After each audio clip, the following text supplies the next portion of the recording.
This is Professor Michael Chapman. I'm one of the most experienced IVF doctors in Australia. I believe that an important part that I can contribute is to educate patients in relation to fertility, infertility, and all that involves. These series of podcasts help to educate you. I hope they are helpful to you.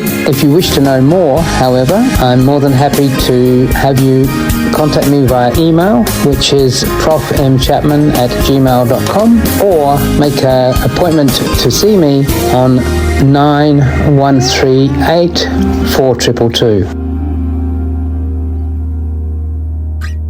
Only yesterday, some clinics pushing advertising egg freezing.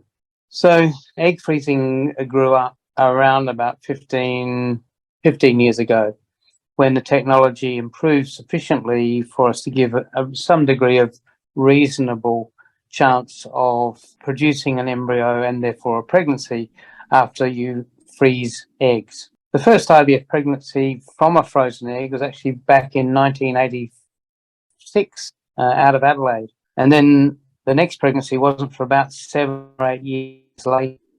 So, and then subsequent to that, the push really came from women who were undergoing cancer treatment that was going to destroy their ovary. And so by freezing eggs beforehand, they were able to retain the possibility of pregnancy into the future.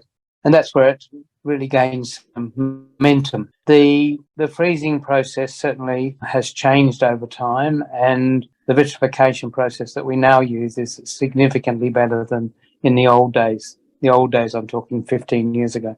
The concept of egg freezing then spread to what is now termed elective egg freezing for women who don't have cancer, for women who want to give themselves a chance of having a baby later in life, when at the moment they don't have a man in their life or a partner in their life with whom they want to have a baby. And so by putting the eggs aside at a young age, you avoid the decline in egg quality that occurs from about 35 years onwards.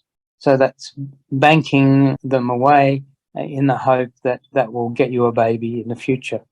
This gained a lot of publicity about 5 or 6 years ago in the United States, when 2 large companies offered to give egg freezing to their staff as an incentive not to have a baby now and get on doing the work that they wanted them to do in the computer world. I think one was Apple, or was it Microsoft? I can't remember, one or the other. And it gained a lot of publicity. So if you're contemplating doing this, the ideal age to do it is under 30, because egg quality declines after the age of 35. And freezing eggs at 40 is the quality of those eggs is relatively poor, and the chances of a pregnancy from each egg is significantly lower than when you're under 35. The data is now fairly clear that if you freeze eggs at 30, you need at least 10 eggs to give you a 50-50 chance of a pregnancy when you're older in life. In a normal IVF cycle, in a 30-year-old, we produce somewhere between 10 and 15 eggs. So it may mean doing the treatment twice to get sufficient eggs to give you a better than 50%, 60, 70, 80% chance of a pregnancy. When you reach 35, the data is pretty clear. You need more like 20 eggs to give you a 50-50 chance.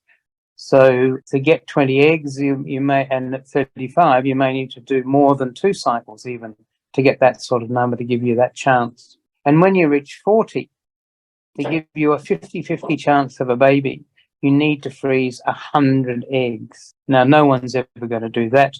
So that's why when 40-year-old women sit down in front of me, I tell them that statistic and recommend that they don't actually proceed. However, many do, on the basis that at least they're giving themselves some chance. Because when you're at 45, there's virtually no chance of a pregnancy with eggs harvested at that age. And don't forget that you can access all the previous episodes by going to our website, www.theivfjourney.com, and select IVF Journey Podcast from the navigation menu.